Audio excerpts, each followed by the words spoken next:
right, you primitive screwheads, listen up. Boomstick! Boomstick! Primitive screwhead. Boomstick! Primitive screwhead. Boomstick!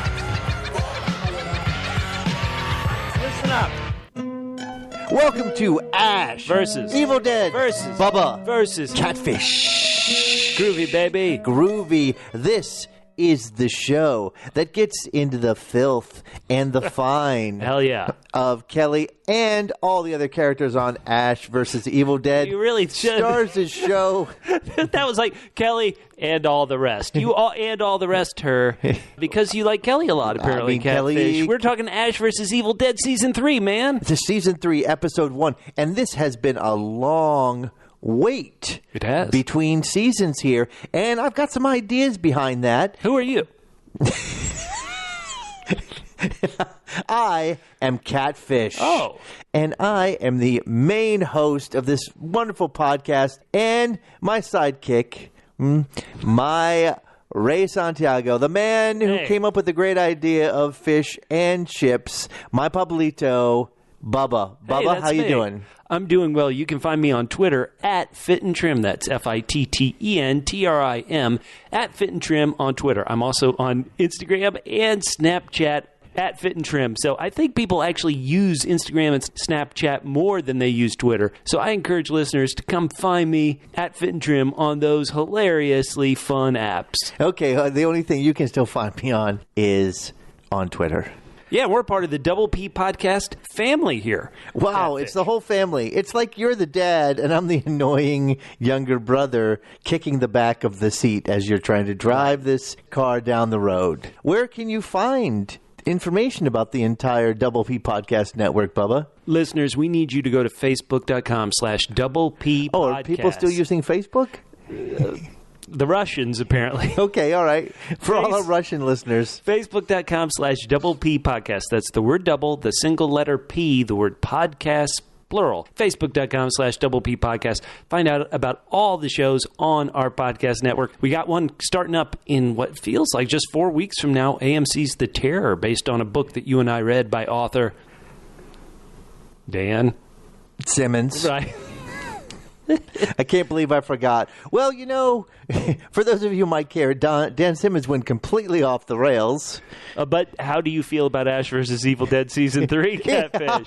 I'll tell you in a second when I give you my rating. Okay. For those of you who have forgotten, just like we have what we do on this show. We have. First, we do the ratings. We give every episode a rating. And then we talk about a couple of, we have some recurring bits that we do on this show that are just classic. They're classic bits that have been going on for years and years. So first, I'm going to give it my rating out of 10. Oh, I want to hear. I'm going to give it 4. 4? What I like to call triple W's. Triple and W's? And that is wizened wowie weed.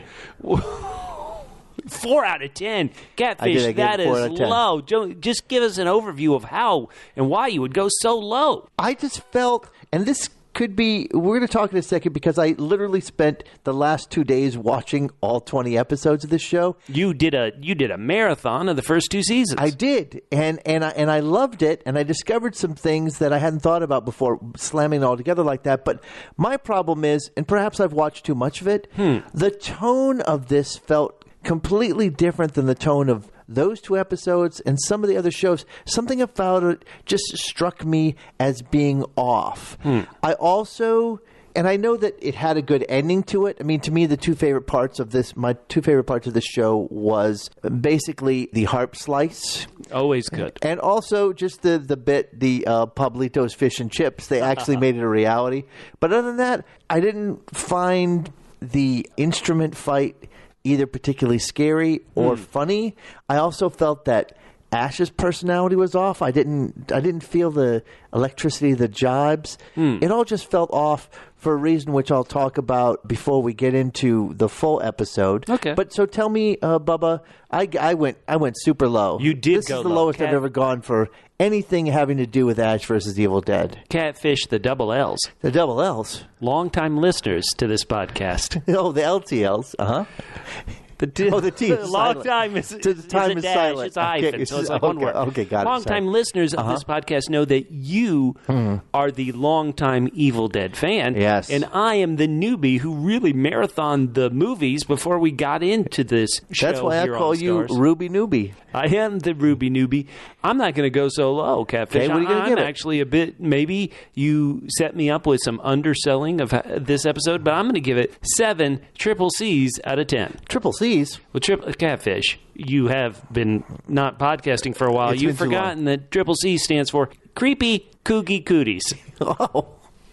You know, I forgot. That one's so specific, you thought I would have remembered it. And it's perfect in really this think case. I will grant you that I didn't laugh an awful lot out of this 30-minute episode, episode 1 of season 3, entitled Family. But there were so many things about the episode that I thought were done so well. We should get to some of the incredible effects that they in the behind-the-scenes little feature they give on the Stars app and on demand that really showed how much work went into the beheadings and the harp death. It was incredible. So we'll get into it more. We're going to, in addition to our Catfish versus Bubba trial at the end of every podcast, we're also going to introduce a new segment today entitled Writer Bubba Gives Notes, and I'll be giving those in a bit. Wow, that's great. But don't forget, we also have 2 other recurring segments. Oh. Our Deadite of the Week and our Groovy Line of the Week. All right, well, let me go ahead and tell you my Deadite of the Week. And Okay. maybe there weren't too many. Okay. But I'm going to give you a special Deadite of the Week who I think really raised the bar pretty high. And who is that? Sheriff Thomas Henry. Kidding.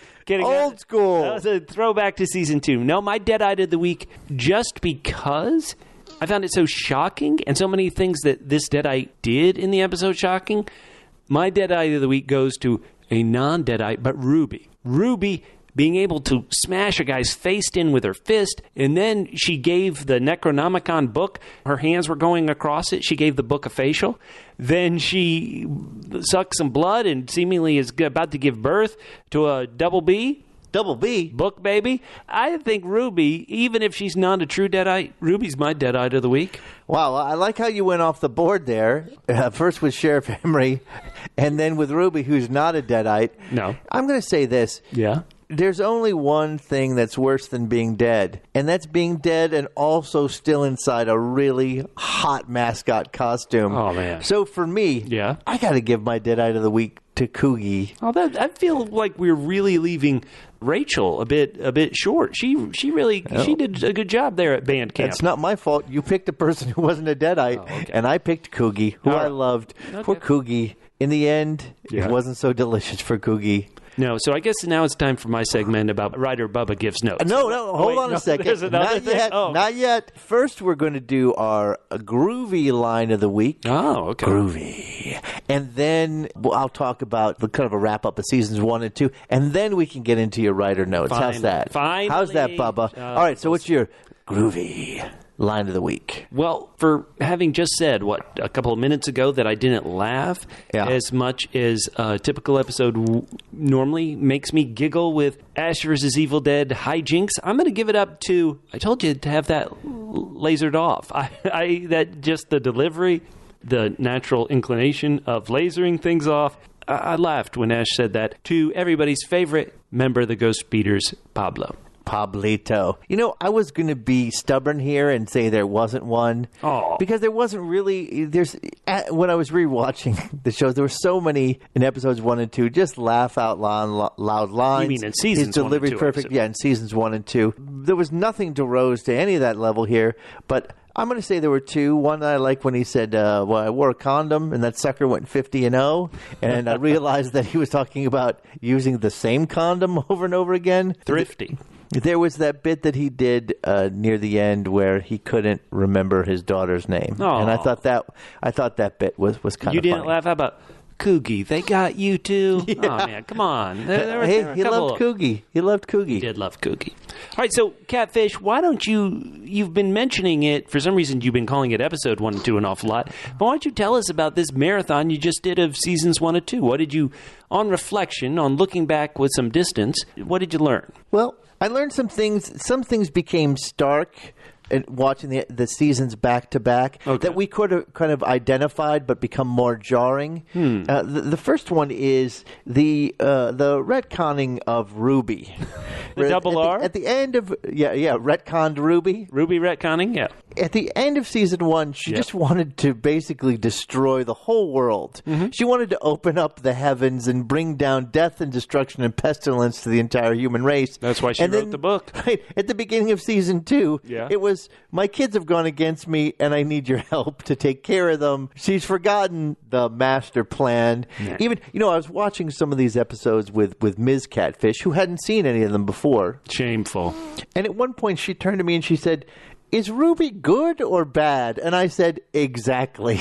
Exactly. That could be mysterious, but I feel like it was part of the problem. We like great characters in this modern world of TV. We love great characters. Yeah, but her motivation completely changed between seasons 1 and 2. Ms. Catfish also watched, and I was surprised. Okay. To me, what is still the height of the 2 seasons of Ash vs. Evil Dead that rises to the height of the craziness of the movie. Even Ashy Slashy, who I was looking forward to, did not match the craziness of the morgue scene in season 2 with Ash's head in there. I know you're groaning, but I think if you watched it again and you kind of are separated yourself or are getting ready for it, it is still pure insanity. How about this? What was the best season, 1 or 2? Can season 3 top it, even though it started off on this bad note for you?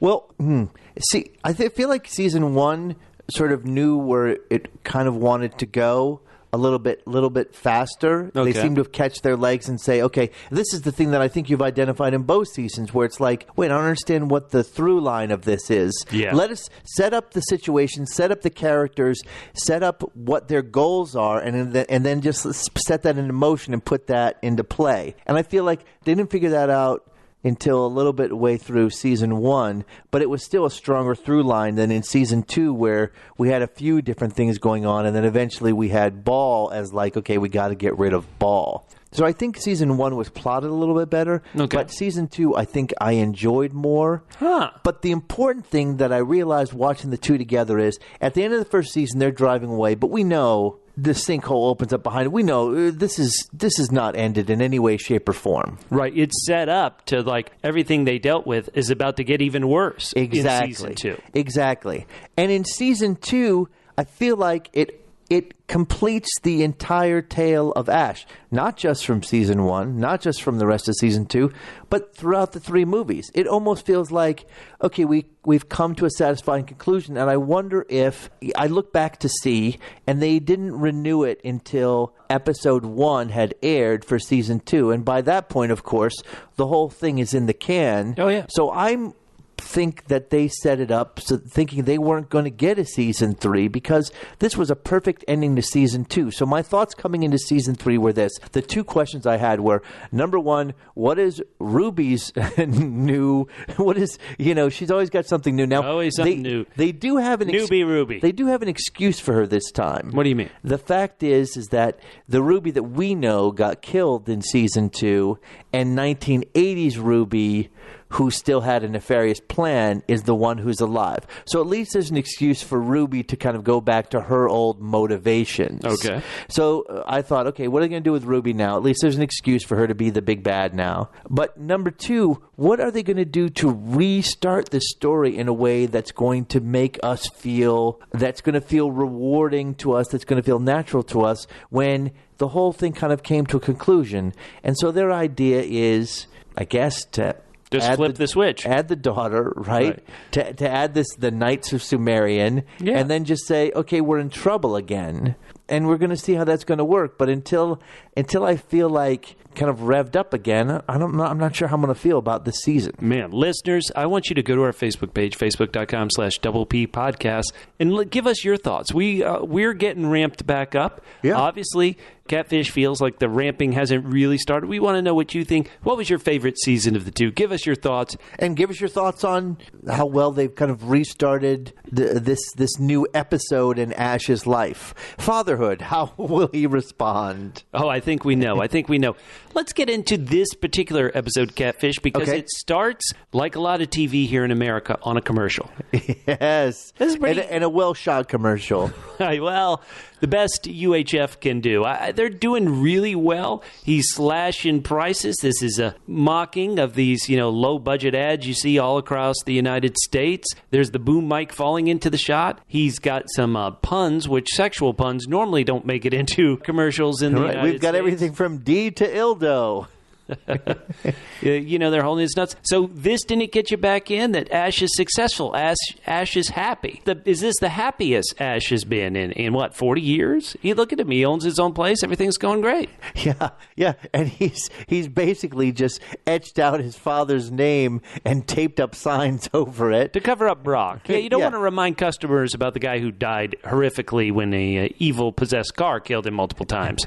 Exactly. That could have been okay. That wasn't really where I lost the thread of it. But this just goes to show you we're seeing an extended Ash scene where he's happy, and that's not really where we like to see him. We like to see him in trouble. Aww. This sort of goes back to the end of Evil Dead. Mm-hmm. Right, where he ended up at, what was it? The T-Mart? Kmart? It was S-Mart. S-Mart, right. S-Mart. Shop Smart. Shop S-Mart. And he's there for a little bit of humdrum. And so it's kind of a nice opposition because there he's like, oh, the world has ended. But, of course, at that point, no one knew he was a hero. So here he's in a store, but at least he's a hero now, which is all he ever wanted, to be a hero. Right, and what's fun is after his commercial airs, it goes back to the show, the Antiques Roadshow spoof, Treasures from the Loft, and they don't have time to waste, Catfish. They got to reintroduce the Necronomicon back into it. They need these Deadites going, and so we're up. We're running. You know it's going to happen. You see Kelly has found her place at the bar. Is this the bar there in Elk Grove, which we spent so much time in last season? Yeah, where they had Pink F. Right. And Shemp's beer? Possibly. But she sees the Necronomicon on the show and she calls somebody. I have to be honest, when I saw her calling, I assumed she might be calling Ruby. Because you say we'd never know if she's good or bad. I thought, well, maybe she's calling Ruby to be like, hey, the book's back. We got to fight it again. Right. After the fact, I can only assume that she was contacting Hunky Pants from the Knights of Sumerian. You mean Dalton? Hello. He's a total dreamboat. I prefer to call him Hunky Pants. Look at those white teeth. Oh. And that vacant smile.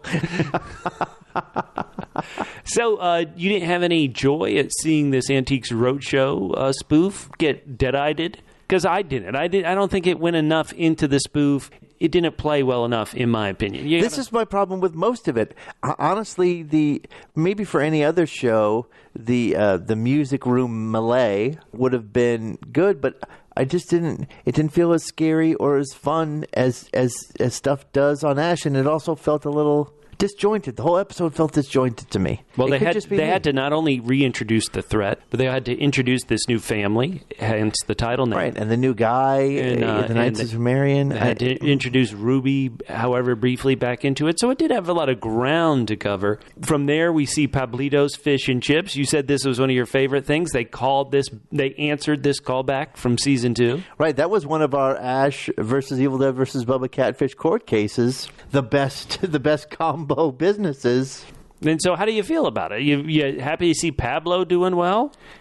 It's for the brief moment that he did. I mean, by the time we saw that, we knew there was trouble already. Yeah, there certainly was. I was a little confused why Kelly was kind of off on her own. One thing that we talked about that kept getting brought up in season 2, and we thought it was curious, and we thought there was a purpose behind it, but there ended up not being a purpose behind it, was various people telling Kelly, you are the hero. You should go off on your own, trying to kind of pit her against Ash. Oh, yeah. And that was talked about and never ended up materializing for some reason, not getting paid off. But at least here you see everything's good, but Kelly decides she would rather crack heads in bars rather than set up her own shop in the hardware store. And also, when she sees the Necronomicon coming back, she doesn't immediately go to Ash and Pablo. She immediately goes to Dalton. Good point. Is there going to be trouble in the Ghost Beaters? One can only... I don't really want trouble in the Ghost Beaters because I don't want that extra hassle in the way, but it feels like they should just ignore it. They set it up in season 2 and they just ignored it. They should just keep ignoring trouble.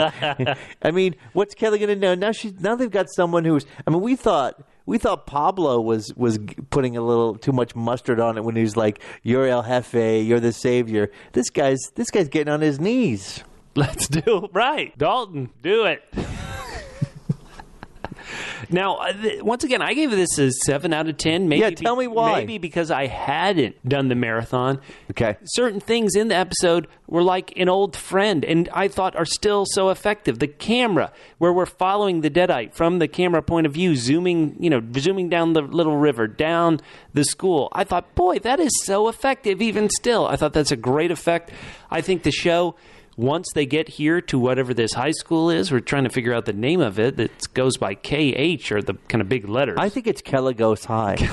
I'd love that. You know how I love Kelagos. Some of our newer listeners might not know that we coined this monster that came up in season 1 called Elagos and then got into Kelly's body, so we were referring to this monster as Kelagos. And so this could be Kelagos High. I hope so. I loved Kelagos. But I thought here in the high school, there were a lot of effective jump scares. It was just fun. It was just so fun getting back into the world. Even if this wasn't like the greatest episode they've ever done, I was able to roll with it. And I definitely think that Coogie, we got to give a shout out. We've had Elagos and Kelagos, and we've had Ball. Boy, Ball. You want to talk about least effective guy. I actually like Coogie. He does a good job for me. Good work, Coogie. All right, well, Coogie, like I said, it's hot in there. And the fact that he's able to inspire so much terror while sweating his nuts off, you got to give it up to him. All right, so what did you think? This is our introduction to Mandy. Oh, wait, no, Sandy. Brandy? Brandy. Our introduction to Brandy. How do you feel about this new part of the show? A daughter, Catfish, a daughter and a mother, R.I.P. Candy Bar. What do you think about where the show is taking this? I'm not sure about where they're taking it because I haven't seen that yet. All I can say is it feels like a clumsy introduction. I don't ask for too much logic in the Ash vs. Evil Dead series. Okay. Sometimes you can cause yourself trouble. But I guess what I'm supposed to understand from that is, from the way the story is described, is that Candy and Ash met and hooked up in Branson. She got pregnant and thought, oh my God, this guy's such a loser. I'm going to move to his hometown. They got married. Maybe she's trying to move to her husband's hometown and find where he disappeared to. Right. And yet she has such an utter disdain for him. You think she would move as far as humanly possible away. She's never said anything to her daughter about it. It just seems unlikely. I've had a lot of exes like that. Yeah, well, God bless. 50? 50 and 0? That was their age. No. Okay. All right. So, apparently after 30 seconds and a cheeseburger, out came Brandy. I don't know if they gave us enough characterization of Brandy. These characters, when you introduce them, especially when there's so much going on and they've got to be running for their lives, it feels like you kind of need to introduce them like fully formed. And as far as I know, Brandy... Like, what is her character? A bit of a high school rebel, but yeah, she's a rebel. Typical high school girl. She's a dreamer, but she seems pretty relaxed. I had come to sort of embrace, and it was mentioned, through Ash actually saying things about it in actual episodes, that Kelly has sort of become the Ash's daughter and sort of embracing embracing that. And I really dug that, and so we don't get that. His daughter is more of an innocent, and maybe just put there it's another person to sort of put him, someone he has to protect, that put him into danger. And it feels almost like it's kind of a cheat. Sometimes you see those movies and they put like a small child in danger and you're like, well, you're just kind of manipulating the audience. Yeah. So it feels like this is just a way to sort of make him more vulnerable because Pablo and Kelly now are badasses in their own right. Yeah, And- Kelly feels like the spiritual daughter of Ash. Absolutely. This woman feels like, Brandy feels like potential victim, question mark? Yeah, right. Exactly. She feels a lot more vulnerable than many people we watched and thought, oh, this person will be around for, they're dead. Well, I kind of felt that way. I got to give it up for Candy Bar here. I felt like this show occasionally loses potential just by killing people so quick. I think you could have had more kind of back and forth. Admittedly, they didn't draw the strongest character in Candy Bar either. But you could have had Ash with a nagging wife, I would think, could present lots of chances for comedy gold and stuff. But no, she got taken out in band camp. Well, it's not only that, but I felt like there's been people who have been angry at Ash before. Ruby's been angry with him a bunch. Yeah. Some of the Ghost Beaters have been miffed with him at times. Yeah. And I felt like the arguments they had were still humorous. And this just feels like a very down argument. It wasn't funny. There wasn't that Ash versus Evil Dead kind of lightness to it, even when things are dark or argumentative. Okay. It didn't have the zing. Where is this? Well, she got zinged right through the neck. Thank God. And so while this is going on, we should point out that my Deadite of the week, who isn't a Deadite, Ruby, Yeah. really doing weird things. Once again, because I hadn't marathon season 1 and 2, just the freakiness of her, manhandling the book and then stabbing straight through her own hand and making a double B bloody book before she made another double B book, baby. I mean, that was so freaky, and I'm like, what the heck's going on? Typical Tuesday night in Oak Grove, apparently. Well, that was freaky, but I just, I know one of the reasons why they want to keep the character of Ruby in. Because the producer wants to be able to go home to a happy household. And she's an awesome actress, and I'm glad that she's in this. Lucy Lawless. It's just, I just feel like they're doing sort of a disservice to keep kind of shoehorning her in and having whatever her the do plot different needs, things. she'll do it. I mean...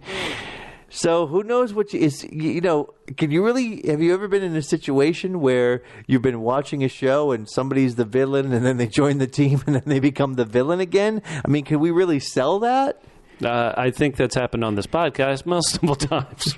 Well, that's because you always make me out to be the villain. You are Bubba. the villain, Catfish, giving it 4 out of 10. That is way, way too low. Listeners, once again, contact us. Let us know what you think. All right, so let's just go through it. It was fun times with Kooky, R.I.P. Kooky. Peace out Great to Kooks. headless effects. Once again, if you watch the little after show segment they do on the on-demand version of Ash vs. Evil Dead, that decapitated head looks so real. The harp splitting head. That was a great. practical effect. That's incredible. Worth more than 4 out of 10 entirely. Shame on you, Catfish. Shame. I gave that one 3. I gave it the 3 stars for that, and then 1 star for Pablito's Fish and Chips. Boy, that tough adds up to 4 in my book. Critic. That I'm not sure. Well, let's check the math. All right, so then we get introduced to Dalton. Any thoughts on Dalton? Boy, he comes across as real vanilla so far, too. Speaking about introducing characters and not giving them an edge. He does come off as vanilla, and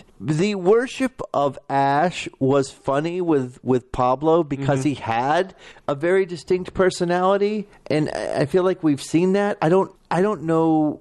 Presumably they're going to do something interesting with these Knights of Sumerian, but to me, they had to add these new characters simply because They got to kill somebody? They had nothing else to do. Oh, okay. All right, well. They had nothing else to do. I mean, they're like, okay, we're gonna get Double R in here. Who? Retconned Ruby. Yeah, you get her We're in gonna do here. something completely different with her, so Sure. that'll be the same old for the viewers. So we'll throw in a daughter and damsel in distress, the daughter in peril, and we'll bring in these new crew who are headlined by a 25-year-old hunky doofus on a motorcycle. I was available. My agent didn't get a call for this I part. don't know what happened. You were just above the age. Oh, shameful. All right, Ash vs. Evil Dead is back for season 3. Even with this tough start, you're still excited, right, Catfish? Still excited. I'm going to say I'm hopeful. Hopeful. I'm hopeful. All right. After watching seasons 1 and 2, I was just reminded how thankful I was Yeah. that we got to have an extension of a story that I loved. And I believe I texted you earlier, and I say, I'm all ready to forget that season 3 ever happened. So if season 3 ends up not being good, I'm okay with that because we had 2 awesome, fun seasons. Man, so I'm hopeful, double but N, negative Nancy Catfish. Come on, man. Yeah, you listen. This means a lot to me, and it just felt like it started off the rails. And what am I supposed to feel hopeful about? The Ruby being retconned? About the daughter who's been put in peril, about this new doofus guy. Like, what am I supposed to be hopeful about? Please tell me, because I want to be hopeful. Okay. Well, I think this is time to get to one of our new segments. Let's hear it. Ryder Bubba Gives Notes. Oh, okay. So you're going to tell them how they can fix it, but not how they're going to fix it. Listen to me. Okay. Bubba, hold on. Yeah, no, we need to have the insert sound of typewriter here. Right, but you promised me you would sing the theme song to this Ryder Bubba Gives Notes section. So let's hear it. Ryder Bubba Gives Notes. He's good. Ryder Bubba Gives Notes. Oh, wow. Ryder Bubba Gives Notes, and you'll take these notes and shove them up your... if you don't like it. We're going to have to workshop that a bit more. It's shove them up your... Yeah, sorry, I messed up. Okay, so... Once again, I'm the noob. I got into the Evil Dead universe because you were saying, hey, let's do this. That's right. We marathoned all 3 on one Saturday. All 3 of the movies. Yeah, the original movies from the 80s. One thing that is famous throughout the land is that Evil Dead 2 was given this very positive review at the time by esteemed American film critic Roger Ebert, who said, yes, there's a lot of splatter and a lot of gore, but he noted that they added almost Three Stooges-like comedy into Evil Dead 2. You know, the eye points and the yoink. And that we got a little bit of that tonight with the drumsticks. Oh yeah, totally. And the not the piano. The piano happened in season 2. Right. Wow. It's all blended Having together flashbacks there, Catfish. Yeah. But I noted that, okay, yes, the Three Stooges got introduced in the second one, Evil Dead 2. But in Army of Darkness, I think there was even a more dramatic change. And that dramatic change to me was that Ash started making a lot more wisecracks, a.k.a. Ash started becoming who? Groucho Marx. Not so much the Three Stooges, but Groucho Marx. And when you think about comedy teams in 3, you think of, obviously, the Three Stooges, but you think about the Marx Brothers. They each have their lane. You know what I mean? Like Groucho had his lane, Chico had his lane, Harpo had his lane. If you look at the Ghost Beaters, and what about the Gummo? Original 3, Gummo was on the sidewalk. He and Zeppo started producing. So Groucho, okay, I'm the wisecracker. Chico, he's kind of like the scam artist. And then Harpo was the innocent one. You just go by that introductory line, you think, okay, well, Ash is the Groucho. Kelly might be the Chico. She's not so much a scam artist, but she's kind of quick-witted. She's got a bit of Groucho herself. And then the quote-unquote innocent one was Pablo, a.k.a. Harpo. This is some deep contextual thoughts you've gotten. But Harpo... Harpo, he liked mischief, and I wish they would add that to Pablo's kind of mixture of recipe of Pablo, because Pablo isn't as quite as lovable as Harpo was, because Harpo not only was he innocent, he loved mischief, he likes causing trouble. But what were they always in? You took these 3 troublemakers, the wisecracker, the con artist, and the innocent mischief maker. You would always put them where? You'd put them in high society. Right. The Marx Brothers didn't destroy a dive bar. The Marx Brothers went to the friggin' opera. The Marx Brothers went to the racetrack, the fancy racetrack. The Marx Brothers went highbrow, and then that contrast was really strong. Right. And, of course, who was really, forget Zeppo and the others, who was the real 4th Marx brother?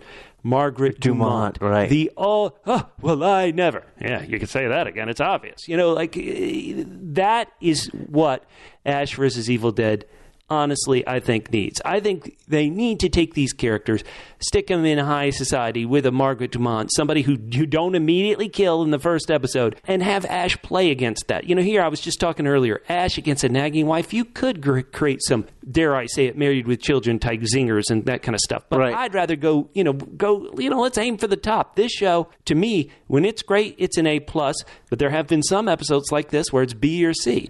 Why? Because they don't have that contrast enough to to give them the A-plus comedy. This is why they're going to hire me. Send me to New Zealand. Let me do some This is why they're going to hire Bubba.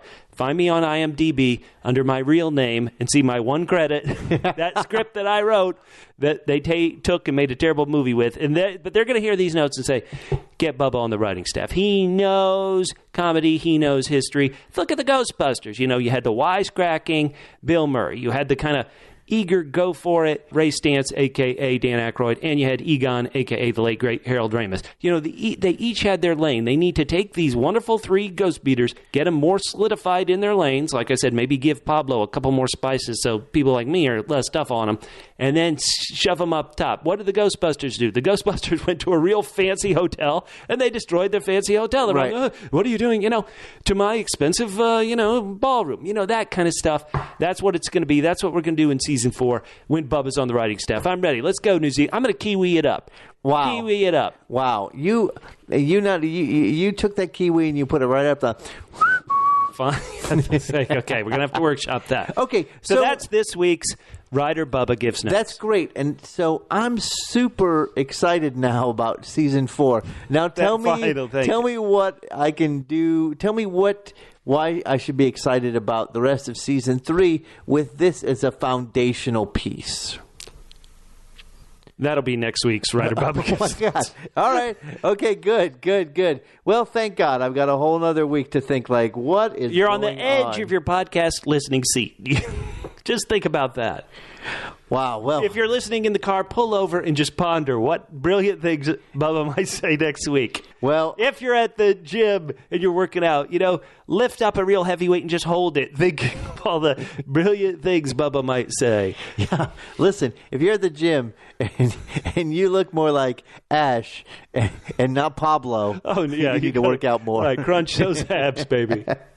Now, Bubba, yeah, this is what the listeners have been waiting for. They like it that we like Ash vs. Evil Dead. I love it. You've come to appreciate it even more and more.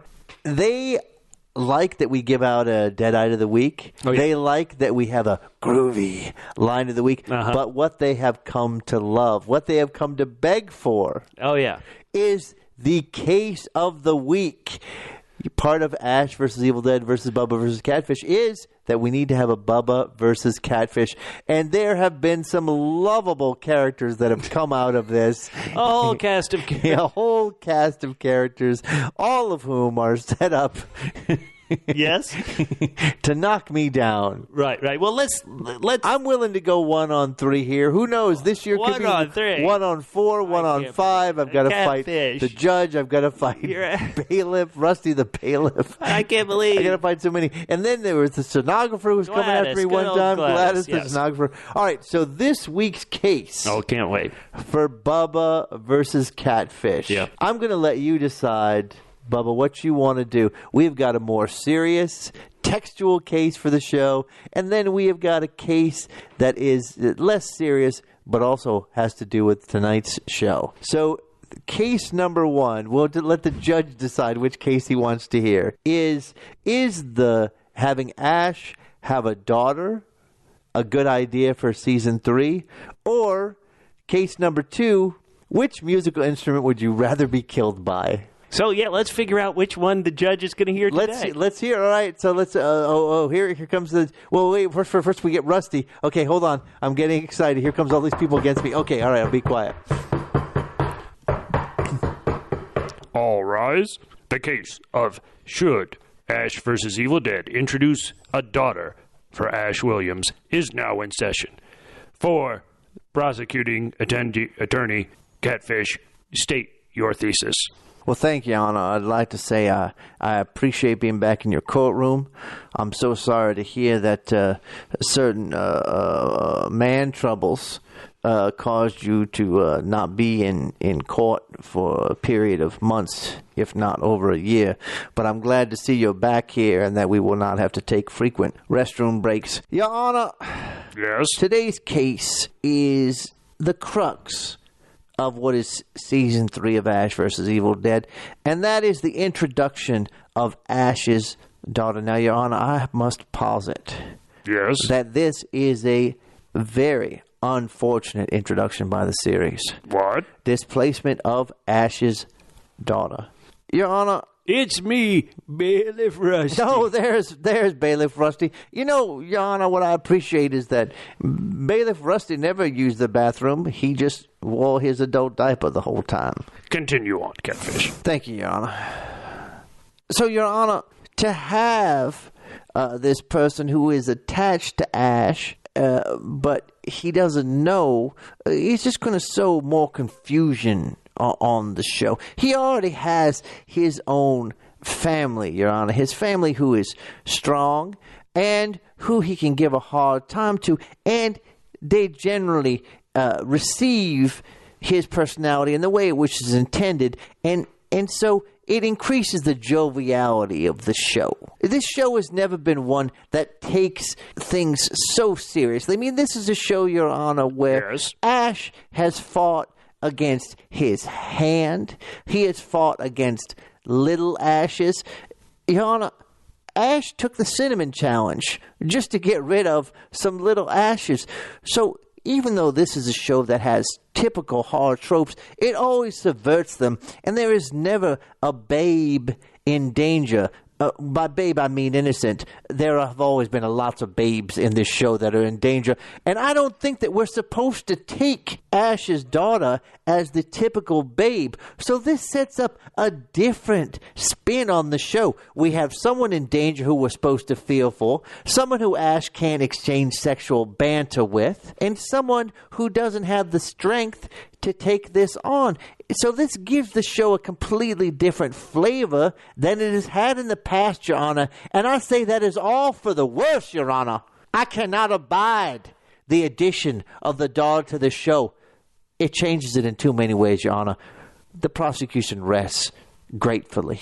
Defense Attorney Bubba. Yes, that's me, Your Honor. How you doing? Yeah, no small talk. State your case. Well, I certainly will. I hate small talk. Hey, are those new shoes, Bailiff Rusty? Hey, they're new shoes for Bailiff Rusty. Oh, that's great to hear. Stenographer Gladys, I see you wearing a new shade of lipstick. I can't believe you noticed. You what a fine young gentleman. Oh, it's nothing. I'm always... Oh, where was I anyway? Your Honor, I just want to say for the record, I appreciate that when Gladys talked, that she was actually typing. That's something you don't see every day. Gladys, this is Defense Attorney Bubba. Could you read that back to me again? Why, certainly, sugar. He said, I'm glad Gladys was actually typing. something. It's okay, Gladys. You don't have to repeat anymore. But what we need more of are something that Ash loves to eat for dinner. You know what those are? Women. Steaks. We need more steaks. The show needs more steaks. Why are we supposed to care that the Deadites are taking over this town if it's just filled with mindless, sexy extras? Why are we supposed to care? Prosecutor Catfish seemed to enjoy that part of it too much. Why are we supposed to care, Your Honor, that Ruby is about to unleash more horror on the world? We know that our three, quote-unquote, unkillable characters... The Ghost Beaters, Your Honor. Ghost Beaters. Please refer to them by the proper nomenclature. That's a great point, Prosecutor Catfish. Defense Attorney Bubba, get in line. I will, Your Honor. Your Honor, is that a new gavel? Why, yes, good point. Point for Defense Attorney Bubba. How wonderful. Continue. Thank you, Your Honor. But we know that they have faked us out. Oh, wait a minute. Caligos is evil. They'll kill... No, they can't kill her. Oh, wait, Pablo's dead. Okay, Ball killed Pablo. Oh, wow, wait, no, they can't kill him. Ash is on the name of the show. You can't kill Ash. So where are the stakes? The Deadites could constantly just destroy everything, and there'll be no mortal danger. Your Honor, we need if I could something rebut... that the audience can grow to care about. And if the audience is going to care about it, that means our characters, especially our main character of Ash, must care about it. Introducing a daughter, and I believe that this is just a first step. She hasn't been sold to me either, Your Honor. But I believe this is the correct first step in getting us some delicious steaks for Season 3. The defense attorney rests. Your Oh, Honor, what a great argument. just a quick Defense rebuttal, attorney. Your Honor. Please, Just a I'm quick rebuttal, Your Honor. complimenting Oh, sorry, Your defense Honor. attorney Bubba. What a wonderful. You know what? I won't even use my new gavel at all. Okay, sorry, Prosecutor Catfish. You were saying?